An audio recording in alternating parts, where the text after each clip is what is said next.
హరే కృష్ణ. అందరికీ కూడా మన భాగవతామృతం కార్యక్రమానికి అందరికీ కూడా స్వాగతం అండి. సో కార్యక్రమం మొదలు పెట్టే ముందు ప్రార్థనలు చేద్దాము. ఓం నమో భగవతే వాసుదేవాయ. ఓం నమో భగవతే వాసుదేవాయ. ఓం నమో భగవతే వాసుదేవాయ. నారాయణం నమస్కృత్య నరం చైవ నరోత్తమం దేవీం సరస్వతిం వ్యాసం తతో జయముదీరయేత్. శృణ్వతాం స్వకదా కృష్ణ పుణ్యశ్రవణ కీర్తన హృదయంతస్థో హి అభద్రాణి విదునోతి సహృత్సతాం.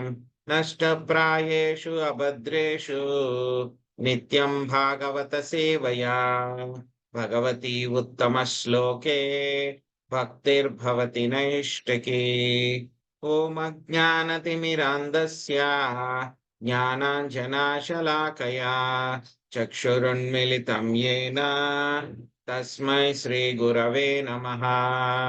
శ్రీచైతన్యమనోభీష్టం స్థాపితం యేన భూతలే స్వయం రూపా కదా మహ్యం దదాతి స్వపదాంతికం. వందేహం శ్రీగురో శ్రీయుతాపదకమలం శ్రీగురున్ వైష్ణవాంశ్చ శ్రీరూపం సాగ్రజాతం సహగణా రఘునాథాన్వితం తాం సజీవం సాద్వైతం సావధూతం పరిజనా సహితం కృష్ణ చైతన్య దేవం శ్రీరాధా కృష్ణ పాదాన్ సహగణా లలితా శ్రీ విశాఖాన్వితాంశ్చ. హే కృష్ణ కరుణా సింధో దీనబంధో జగత్పతే గోపేశ గోపికా కాంత రాధా కాంత నమోస్తుతే. తప్త కాంచన గౌరాంగీ రాధే వృందావనేశ్వరీ వృషభానుసుతే దేవి ప్రణమామి హరిప్రియే. వాంఛాకల్పతరుభ్యశ్చ కృపా సింధుభ్య ఏవ చ పతితానాం పావనేభ్యో వైష్ణవేభ్యో నమో నమః. జయ శ్రీ కృష్ణ చైతన్య ప్రభు నిత్యానంద శ్రీ అద్వైత గదాధర శ్రీవాసాది గౌర భక్త వృందా. హరే కృష్ణ కృష్ణ కృష్ణ హరే హరే హరే రామ రామ రామ హరే హరే.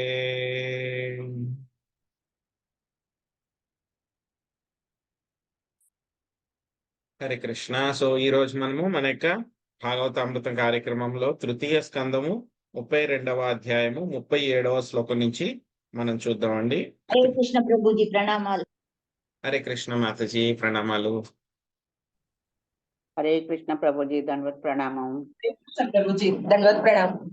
హరే కృష్ణ దండవత్ ప్రణామాలు. హరే కృష్ణ ప్రభుజీ దండవత్ ప్రణామాలు. హరే కృష్ణ హరే కృష్ణ హరే కృష్ణ ప్రభుజీ. హరే కృష్ణ మాతాజీ. ప్రావోచం భక్తి యోగస్య స్వరూపం తే చతుర్విధం కాలస్య చావ్యక్తగతేర్యోంత ధావతి జంతుషు. ఓ జనని, భక్తి యోగ విధానము గూర్చియు 4 విధములైన దాని స్వరూపములను గూర్చియు నీకు వివరించి తిని. అగోచరమై ఉన్నను కాలమెట్లు జీవులను తరుముచున్నదనడి విషయమును సైతము తెలియచేసి తిని. శ్రీదేవి అడప మాతాజీ చదవండి. హరే కృష్ణ. హరే కృష్ణ ప్రభుజీ దండవత్ ప్రణామాలు. భాష్యం. భక్తి యోగం అనున్నది పరతత్వం అనేది సముద్రపు వైపునకు ప్రవహించు ముఖ్య నది కాగా, ఇతర విధానములన్నీయును ముఖ్య నదిలో కలిసిడి ఉపనదులు వంటివి. అటువంటి భక్తి యోగపు ప్రాముఖ్యతను కపిల భగవానుడు ఇచ్చట సంగ్రహపరుచుచున్నాడు. గతమందు వివరించినట్లుగా భక్తి యోగము 4 విధములుగా విభజించబడినది. 3 విధములు త్రిగుణములకు సంబంధించినవి కాగా, ఒకటి త్రిగుణములకు పరమైన ఆధ్యాత్మికమునకు సంబంధించినది. మిశ్రితమగు భక్తి భౌతిక అస్తిత్వమునకు సాధనము కాగా, కర్మఫల రహితములగు మరియు తాత్విక యత్న రహితముగును. జ్ఞాన మార్గ రహితము చేయబడి భక్తి విశుద్ధమై ఉండును. Hare Krishna Prabhuji. Thank you Prabhuji. Hare Krishna Mataji, thank you. So ఇక్కడ ఏం చెప్తున్నారు, మనకి మొత్తం 4 రకాలైనటువంటి భక్తులు అన్నమాట. సో భక్తి కూడా మనకి ఏంటి, సత్వగుణము, రజోగుణము, తమోగుణంలో ఉండేటువంటి భక్తి. ఎటువంటి గుణాలకి అతీతంగా ఉండేటువంటి భక్తి ఏమిటి, శుద్ధ సత్వంలో ఉండేటువంటి భక్తి. మొత్తం 4 రకాలైనటువంటి భక్తులు. అదే విధంగా కాలం అనేటువంటిది ఎప్పుడు కూడా మన కంటికి కనిపించదు, అయినా సరే ఏం చేస్తుంది, అది జీవులను ఎప్పుడు కూడా తరుముతూనే ఉంటుంది అన్నమాట. సో ప్రతిరోజు కూడా ఉదయము సాయంత్రము కూడా సూర్యుడు ఉదయిస్తూ ఉంటాడు, అస్తమిస్తూ ఉంటాడు సూర్యుడు ప్రతిరోజు కూడా, పొద్దున్న సాయంత్రం కూడా. ఏమవుతుంది, ఆ విధంగా చేయడం మూలంగా ఆయన ఏం చేస్తున్నాడు, ప్రతిరోజు కూడా ఉదయించడము అస్తమించడం ద్వారా మన యొక్క ఆయుష్ని ఆయన తీసుకుని వెళ్ళిపోతూ ఉన్నాడు అనమాట. ఆయుని తీసుకుని వెళ్ళిపోతూ ఉన్నాడు అనమాట. సో కాబట్టి మన యొక్క సమయాన్నంతా కూడా చక్కగా మనం భగవంతుడి యొక్క సేవలో ఉపయోగించుకోవాలన్నమాట. ఇక్కడ చెప్పినటువంటి యొక్క ఉపమానం ఏదైతే ఉందో చాలా బాగా చెప్పారు. ఈ యొక్క ఉపమానం అనేటువంటిది, ఈ యొక్క భక్తి అనేటువంటిది ఏమిటి, పరతత్వము అనేటువంటి సముద్రానికి ప్రవహించేటువంటి ముఖ్యమైనటువంటి నది. ఇంకా మిగతా విధానాలు ఏవైతే ఉన్నాయో అవన్నీ కూడా ఏంటి, ఉపనదులు లాంటివి అన్నమాట. మొదలు పెట్టడం వాళ్ళు ఏ కర్మయోగంలోనో, జ్ఞాన యోగంలోనో, లేకపోతే ధ్యాన యోగంలోనో మొదలు పెడతారు వాళ్ళందరూ. వాళ్ళు కనుక సక్సెస్ అయితే కనుక ఏమవుతారు, అల్టిమేట్ గా వచ్చి మెయిన్ నది అయినటువంటి భక్తిలోనే వాళ్ళు కలుస్తారన్నమాట. సో చాలా చక్కగా వివరించారు. తర్వాత శ్లోకం చూద్దాము. జీవస్య సంస్కృతిర్బీహ్వ రవిద్య కర్మ నిర్మిత యాస్వంగ ప్రవిసన్నాత్మా నావేద గతి ఆత్మనః. అవిద్య స్వరూప విస్మృతి యందు జీవుడు కావించడి కర్మననుసరించి అతనికి పలు రకములకు సంసార బంధములు కలుగుచుండును. ఓ జనని, అట్టి విస్మృతి యందు ప్రవేశించినచో జీవుడిక తన గతులు ఎచ్చట అంతమగును తెలుసుకొన జాలడు. సునీత హరిబాబు మాత చదవండి. హరే కృష్ణ ప్రభుజీ. నెక్స్ట్ శ్లోకం చదువుతాం ప్రభుజీ. ఓకే మాతాజీ. నాగం సునీత మాత చదవండి. హరే కృష్ణ ప్రభుజీ, దండవత్ ప్రణామం. భాష్యం బై శ్రీల ప్రభుపాద్ కి జై. జీవుడు ఒక్క మారు సంసార చక్రమున ప్రవేశించినచో ఇక దాని నుండి బయటపడుట మిగుల కష్టతరం. కనుకనే దేవదేవుడే స్వయముగా అరుదించి లేదా తన ప్రామాణిక ప్రతినిధిని పంపి భగవద్గీత, శ్రీమద్ భాగవతము వంటి శాస్త్రములను అందజేయును. అజ్ఞాన అంధకారమున పడిగొట్టుకొని జీవులు ఆ ఉపదేశముల నుండి, సాధు పురుషుల నుండి, గురువుల నుండి లాభమును పొంది ముక్తులు కాగలరు. సాధు పురుషులు, గురువు లేదా శ్రీకృష్ణుని కరుణను బడేదే అవిద్య అంధకారము నుండి బయటపడుట జీవునకు సాధ్యము కాదు. స్వప్రయత్నముచే అది సాధ్యపడబోదు. Hare Krishna Prabhuji, thank you. హరే కృష్ణ. ఈ యొక్క అవిద్య అనేటువంటిది ఏం చేస్తుందంటే కనుక మన యొక్క స్వరూపం ఏదైతే ఉందో దాన్ని మర్చిపోయేలాగా చేస్తుంది అన్నమాట. ఎప్పుడైతే కనుక మన యొక్క స్వరూపం ఏదైతే ఉందో దాన్ని కనుక మర్చిపోతే కనుక జీవుడు ఏం చేస్తూ ఉంటాడు, రకరకాలైనటువంటి కర్మలు చేస్తూ మళ్ళీ ఆ కర్మల ద్వారా మళ్ళీ కొత్త సంసార బంధనాల్లో అంతా కూడా జీవుడు చిక్కుకుపోతూ ఉంటాడు అనమాట. సో కాబట్టి చెప్తున్నారన్నమాట కపిల మహర్షి, ఓ జనని, ఆ అట్టి విస్మృతి, ఆ యొక్క మరపు ఏదైతే ఉందో, తన యొక్క స్వరూపాన్ని మర్చిపోయి ఒక్కసారి కనుక జీవుడు అందులోకి ప్రవేశిస్తే కనుక వాడి యొక్క గతి ఎక్కడ అంతమవుతుందో అనేటువంటిది తెలుసుకోలేడు అని చెప్తున్నారు అనమాట. ఎవరికైనా సరే అనమాట, ఈ యొక్క సంసార చక్రంలో ఒక్కసారి కనుక ఎంటర్ అయితే కనుక దాని నుంచి బయటపడడం అనేటువంటిది చాలా కష్టం అన్నమాట.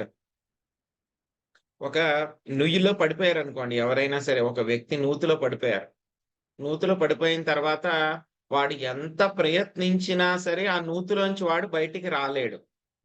కానీ వాడు బయటపడాలంటే కనుక ఏం చేయాలి, ఒకటి గట్టిగా అరవాలి. అరిస్తే గనక ఎవరైనా వస్తారు. వచ్చినప్పుడు ఏం చేస్తారు? వాడికి ఒక తాడో లేకపోతే గనక ఒక కట్టో ఏదో ఒకటి వాడికి అందిస్తారు. అందించిన తర్వాత వాడు ఏం చేయాలి? దాన్ని గట్టిగా పట్టుకోవాలి. పట్టుకున్న తర్వాత పైకి లాగితే గనక వాడు దాని నుంచి బయటపడతాడన్నమాట. అలాగే ఈ యొక్క సంసార సాగరం అనేటువంటిది కూడా ఏంటంటే గనక ఒక పెద్ద నుయ్యి లాంటిదన్నమాట. సో దాంట్లోంచి బయటపడడానికి మనకి ఎవరిని పంపిస్తున్నారు అంటే గనక స్వామి భగవద్గీత, శ్రీమద్ భాగవతము ఇటువంటి సాధనాలన్నిటినీ కూడా తన యొక్క ప్రామాణిక ప్రతినిధి అయినటువంటి గురువు గారి చేత పంపిస్తున్నారు. పంపించినప్పుడు మనం ఏం చేయాలి? అవన్నీ కూడా గురువుగారు మనకి చెప్తున్నప్పుడు ఏం చేయాలి? కనీసం మనము ఆ గురువుగారు ఇచ్చినటువంటివి ఎలా అయితే గనక మనము నూతిలోంచి బయటపడాలంటే పైనుంచి ఎవరైనా తాడు ఇస్తే గనక ఆ తాడుని ఏం చేయాలి? మనము కనీసం గట్టిగా పట్టుకోవాలి ఆ తాడుని. మనం అంతవరకు చేయగలిగితే చాలు. వాళ్ళు ఎలాగైనా సరే మనం లాగేస్తారన్నమాట. అలాగే మనం కూడా ఈ యొక్క అజ్ఞానాంధకారం నుంచి బయటపడాలి అని అంటే కనుక ఏం చేయాలి? ఆ గురువులు చెప్పినటువంటి ఆ పద్ధతి ఏదైతే ఉందో, భక్తి యోగం ఏదైతే ఉందో, గురువులు ఇచ్చినటువంటి జ్ఞానం ఏదైతే ఉందో అవన్నీ కూడా మనం చేస్తూ గురువు గారి యొక్క పాదాలని మనం గట్టిగా పట్టుకోవాలన్నమాట. కనీసం మనం పాదాలని గురువుగారిని వదలకుండా గట్టిగా పట్టుకుంటే గనక గురువుగారు మనల్ని బయటకు తీసుకుని వచ్చేస్తారు. నేను అది కూడా చెయ్యను, నేనెందుకు పట్టుకోవాలి అని చెప్పని కూర్చున్నారనుకోండి, ఏమవుతుంది? అటువంటి వాళ్ళు నూతిలోనే ఉంటారు. నేను తాడెందుకు పట్టుకోవాలి? నాకు నొప్పొస్తోంది, నా చేతులు గట్టిగా ఉన్నాయి, రఫ్ అయిపోతున్నాయి, వేడిగా ఉంది తాడు గుచ్చుకుంటోంది అని చెప్పి మనం చెప్తూ ఉన్నాం అనుకోండి, ఏమవుతుంది? మనం నూతిలోనే ఉంటాం. అలాగే భక్తి చేసేటప్పుడు కూడా నాకు కష్టంగా ఉంది, నాకు అది కుదరట్లేదు, ఇది కుదరట్లేదు, అది చేయలేను, ఇది చేయలేను అని చేస్తే ఏమవుతాము? మనకే అది గురువుగారు నువ్వు పట్టుకోరా బాబు, నేను తీసుకొస్తాను బయటకు అంటున్నారు. కానీ మనం ఏం చేస్తున్నాము? నాకు వద్దొద్దు, నాకు కష్టంగా ఉందని చెప్పి మనం మానేస్తున్నాము. అంటే మనకి మనమే అపకారం చేసుకుంటున్నట్టు లెక్క అన్నమాట. కళాయోపదిశేన్న వీనితయా కర్హి చేత్ న శబ్దయా నా భిన్నయా నైవ ధర్మధ్వజాయ చ. కపిల భగవానుడు ఇంకను ఇట్లు పలికెను: అసూయాగ్రస్తులకు, అవినీతి పరులకు, దురాచారులకు ఈ ఉపదేశము ఉద్దేశింపబడలేదు. కపటులకు, గర్వితులకు కూడా ఇది సంబంధించింది కాదు. ఏం చెప్తున్నారు? ఇక భక్తి యోగం అనేటువంటిది ఎవరికి కుదరదంట? అసూయాగ్రస్తులు, ఈర్ష్య కలిగినటువంటి వాళ్ళు, అవినీతి పరులు, దురాచారులు ఎవరైతే ఉన్నారో వీళ్ళందరికీ కూడా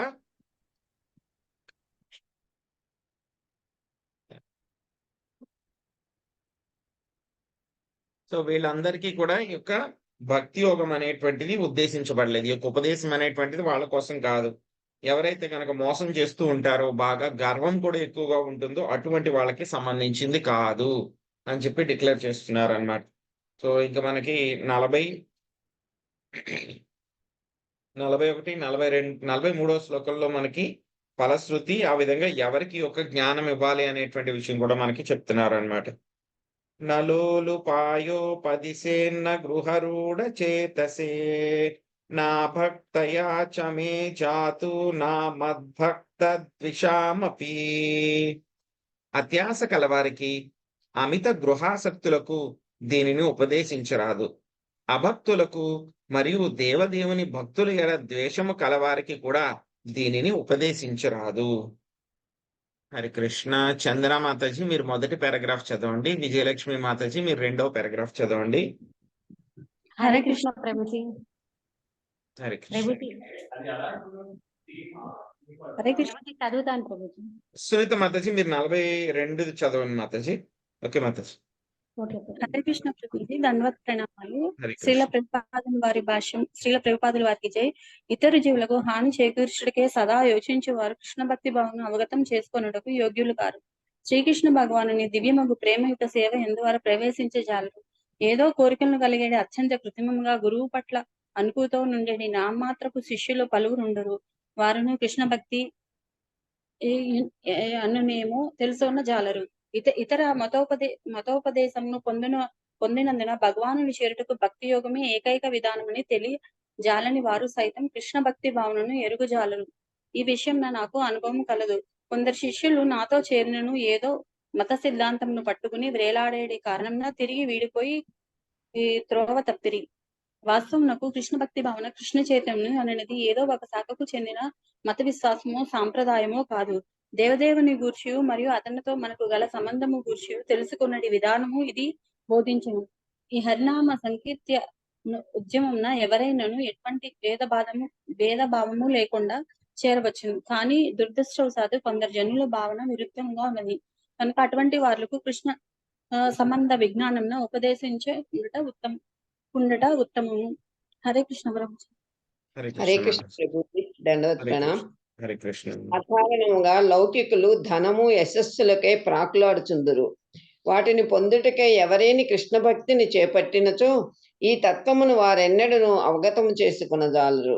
అట్టి వారు ధర్మాచరణమును ఒక సామాజిక అలంకారమని భావింతురు. వారు కేవలము పేరు కొరకే ఏవో సాంస్కృతిక సంస్థల యందు చేరుచుందురు. ముఖ్యముగా ఈ కాలముని ఇదే కొనసాగుచున్నది. వారు సైతము కృష్ణతత్వమును అవగతము చేసుకొనలేరు. భౌతిక సంపత్తులేడ అత్యాశ లేకున్నను కుటుంబ జీవనము పట్ల అమితాసక్తుడై ఉన్నవాడు కూడా కృష్ణ భక్తి భావనను తెలుసుకొనజాలడు. బాహ్యమునకు వారు సంపత్తులేడ అత్యాశ లేనట్లుగా గోచరించినను భార్య పిల్లలు కుటుంబము యొక్క ఉన్నతి ఎడ అమితాశక్తులై ఉందురు. మనుజుడు పైన తెలుపబడిన దోషములచే కలుషితుడు కానప్పటికీ చరముగా శ్రీకృష్ణుని సేవ యందు అభిరుచిని కలిగి ఉండనిచో అనగా అభక్తుడైనచో అతడును కృష్ణ సంబంధ తత్వమును అవగతము చేసుకొనజాలడు. హరే కృష్ణ ప్రభుజీ, ధన్యవాదములు. హరే కృష్ణ మాతాజీ.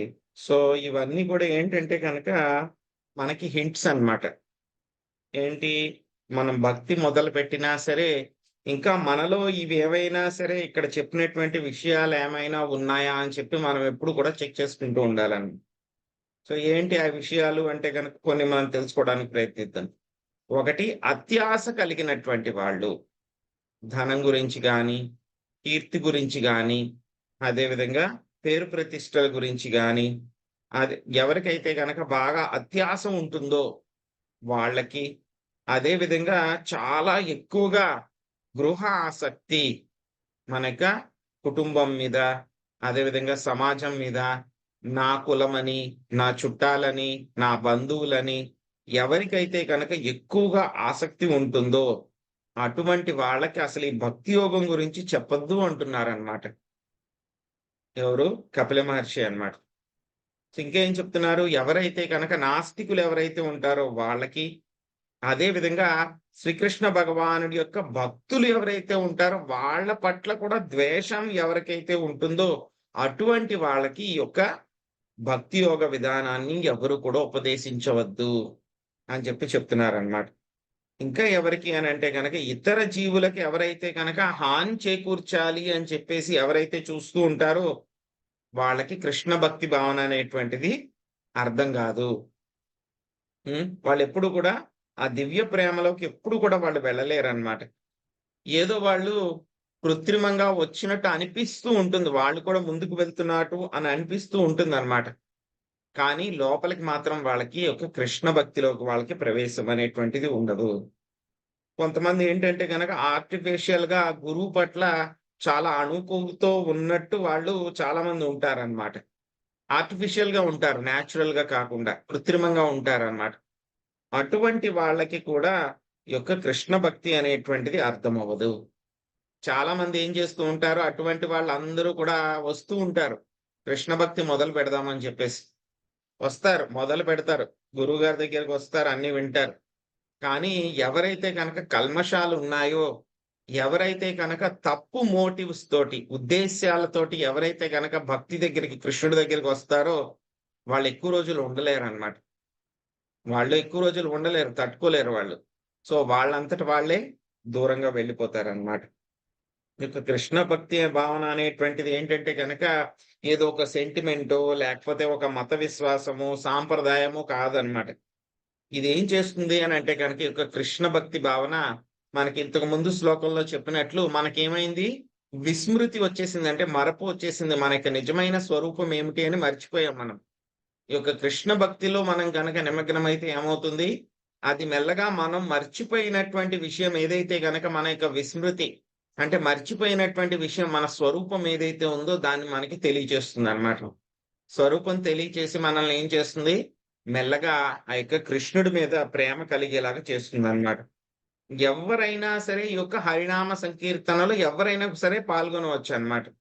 కానీ ఏంటంటే గనక వాళ్ళకి మనసులో ఎటువంటి చెడు దురుద్దేశాలు గాని, వేరే వాళ్ళకి హాని చేయాలని గాని, లేకపోతే గనక ఇక్కడికి రావడం వలన నేను ధనం సంపాదించాలని గాని, లేకపోతే గనక సమాజంలో గౌరవము, ప్రతిష్టలు సంపాదించాలని గాని ఎవరైతే గనక వస్తారో వాళ్ళకి ఈ యొక్క కృష్ణ భక్తి భావన అనేటువంటిది వాళ్ళకి దొరకదు. ముందుకి వెళ్ళలేరన్నమాట.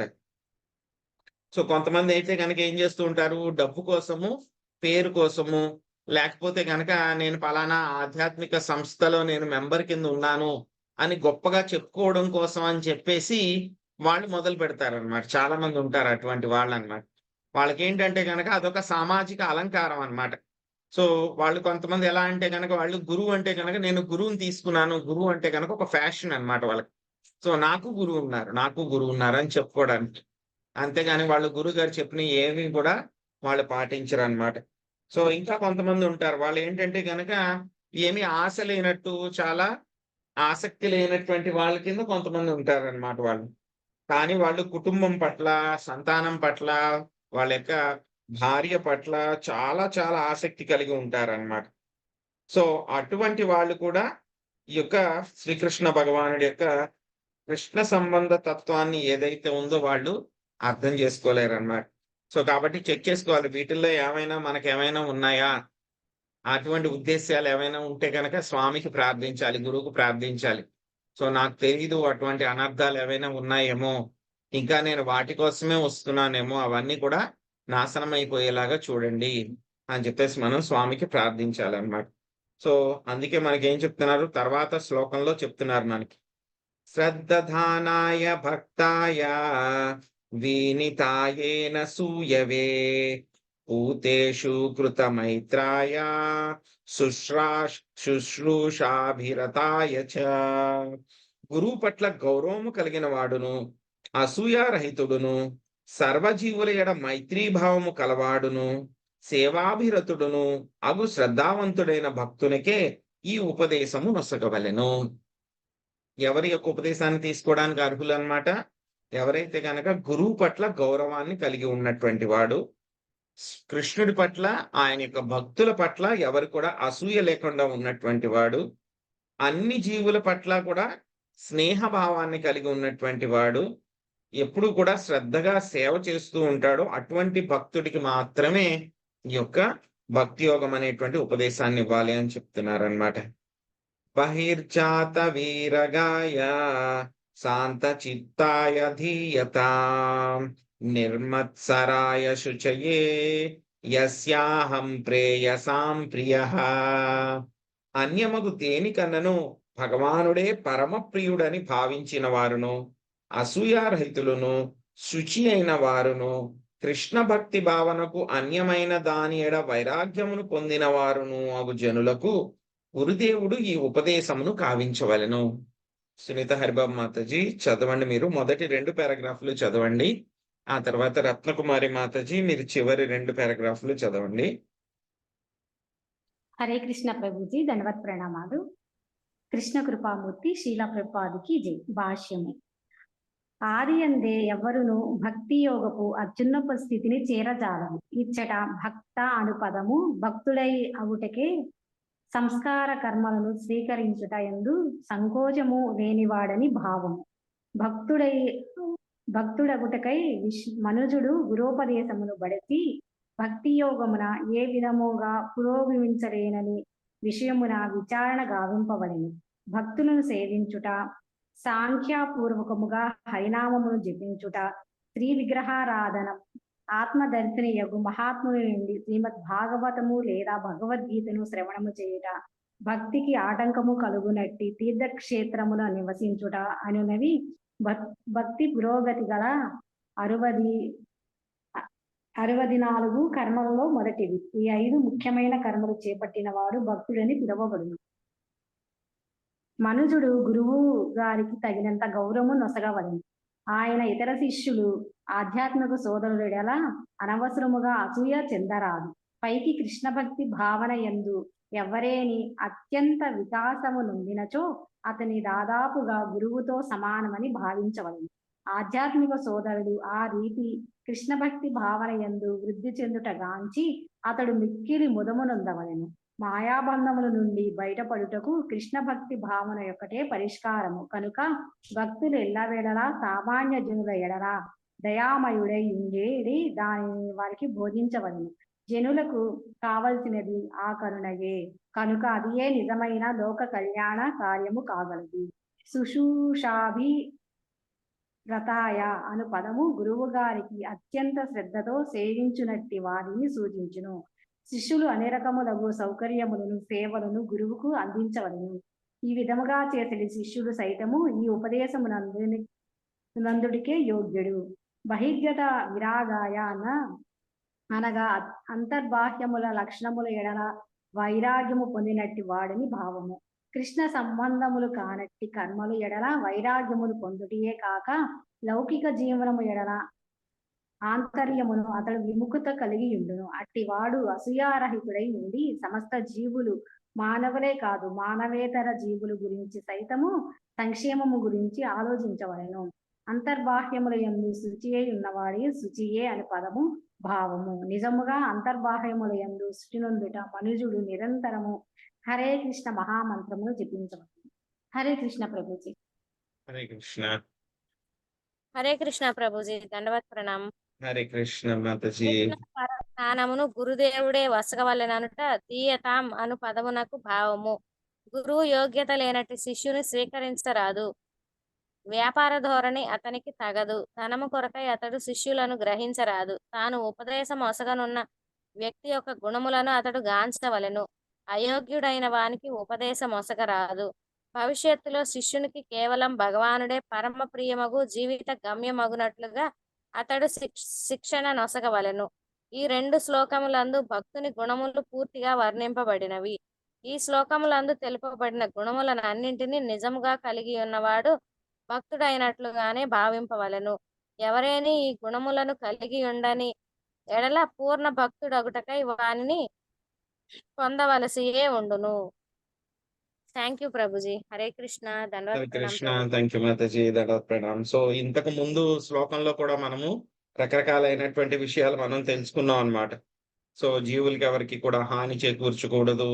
సో భక్తిలో ఉండాలి, గురువు గారికి సేవ చేయాలి, మనకి ఎటువంటి తప్పుడు ఉద్దేశ్యాలు అనేటువంటివి ఉండకూడదు, ధనము యశస్సులకై పాకులాడకూడదు.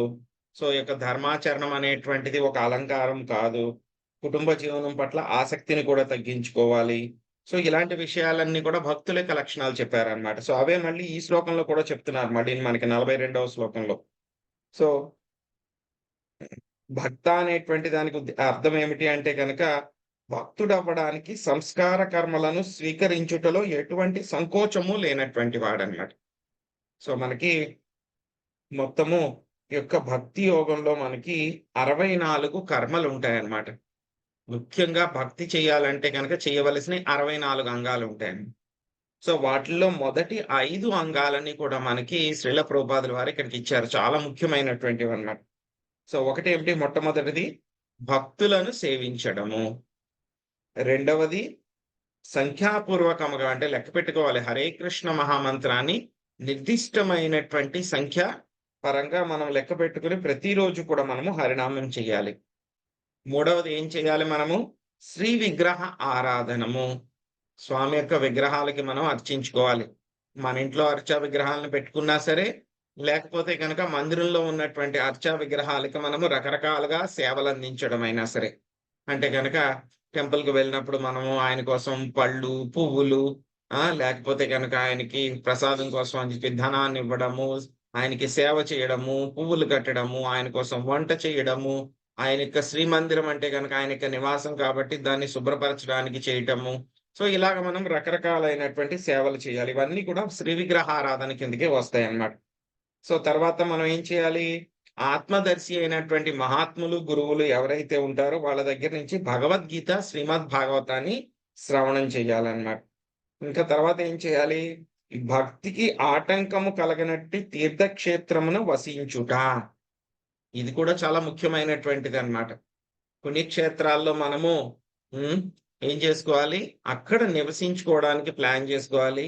లేకపోతే గనక ఇంకా మనకు అలా ప్లాన్ చేసుకోవడం అవ్వకపోతే గనక కనీసము ఏడాదిలో కొన్ని రోజులైనా సరే కార్తీక మాసంలో గాని, లేకపోతే గనక వేసవికాలం సెలవుల్లో గాని, సో లేకపోతే గనక మంచి మంచి రోజులు ఏవైతే ఉంటాయో అటువంటి సమయాల్లో మనము ఎక్కడికి వెళ్ళాలి, బృందావనం గాని, లేకపోతే గనక మాయాపూర్ గాని, పూరి గాని, స్వామి యొక్క దివ్య క్షేత్రాలు ఏవైతే ఉన్నాయో, పుణ్యక్షేత్రాలు ఏవైతే ఉన్నాయో అక్కడికి వెళ్ళి స్వామికి సేవ చేసుకుని మనము ఏం చేయాలి, అక్కడ కొన్ని రోజులు ఉండడానికి ప్రయత్నించాలన్నమాట. నివాసం చేయడానికి మనము ప్రయత్నించాలన్నమాట. సో ఈ విధంగా 5 రకాలైనటువంటి ముఖ్య కర్మలని ఎవరైతే గనక చేపడతారో వాళ్ళని భక్తులు అంటారన్నమాట. సో అదే విధంగా మన గురువుగారు మనతో పాటు ఇంకా కొంతమందికి దీక్ష ఇస్తారన్నమాట. వాళ్ళందరినీ కూడా ఏమంటారు, మనకి ఆధ్యాత్మిక సోదరులు లేకపోతే సోదరి అంటారు. గాడ్ బ్రదర్స్ లేకపోతే గాడ్ సిస్టర్స్ అంటారు అన్నమాట. సో మనం ఏంటంటే కనుక వేరే గాడ్ బ్రదర్స్ గాని, గాడ్ సిస్టర్స్ గాని బాగా వాళ్ళు భక్తి చేసుకుని ముందుకు వెళ్తున్నారు అనుకోండి, వాళ్ళ పట్ల మనం అసూయగా ఫీల్ అవ్వకూడదు. ఇంకా ఏమవ్వాలి, మనం చాలా ఆనందించాలన్నమాట. ఆహా, చక్కగా వాళ్ళు ఎంత బాగా ముందుకు వెళ్తున్నారో, నేను కూడా అలా వెళ్తే బాగుండును అని అనుకోవడంలో తప్పులేదు. అంతేగాని వాళ్ళు వెళ్ళిపోతున్నారు, వాళ్ళని దించేయాలి, వాళ్ళని ఎలాగైనా పడగొట్టాలి అని చెప్పి వాళ్ళ పట్ల ఈర్ష్యా ద్వేషాలు మాత్రం మనం పెంచుకోకూడదు అనమాట.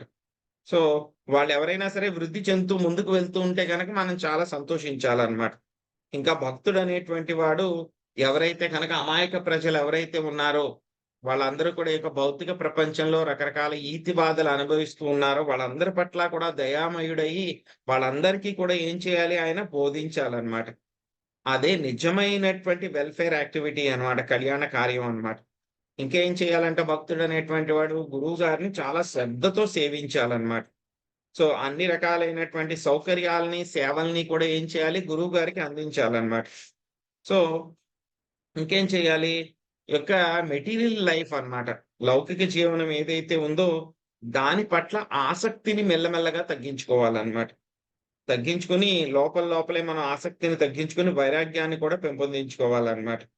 సో ఆ తర్వాత ఇంకేంటి, అసూయ అనేటువంటిది ఉండకూడదు. అసూయ అనేటువంటిది మనుషుల పట్లే కాదు, వేరే జీవ జంతువులు జాతుల పట్ల కూడా మనకి అసూయ అనేటువంటిది ఉండకూడదు.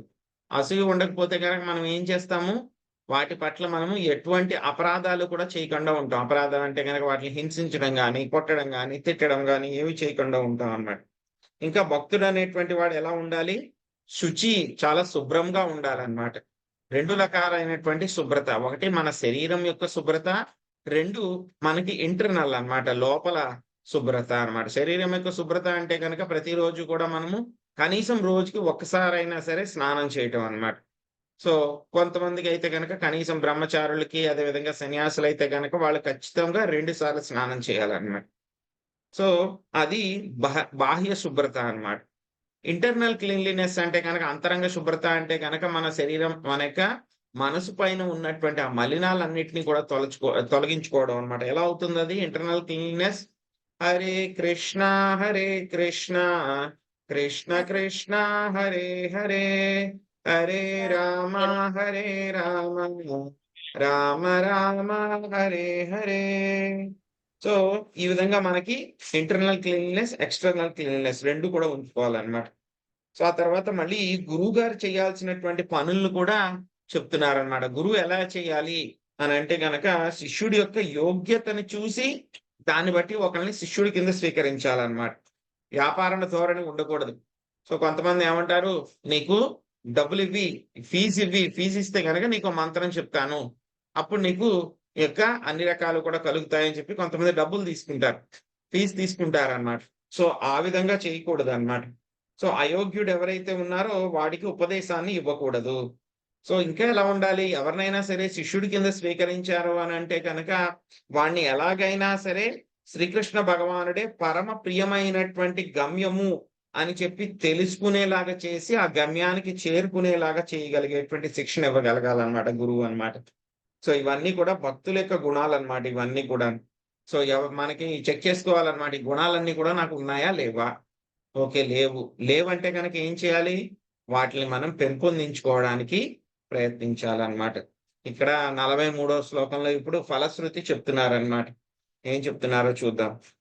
యైదం శృణుయాదంబా శ్రద్ధయా పురుష సకృత్ ఏవాభిదత్తే మచ్చిత్తః సహ్యేతి పదవీం చ మే. శ్రద్ధాసక్తులతో నన్నొక్క మారు ధ్యానించి నన్ను గూర్చి శ్రవణము చేసి కీర్తించువాడు తప్పక భగవద్ధామమును చేరగలడు.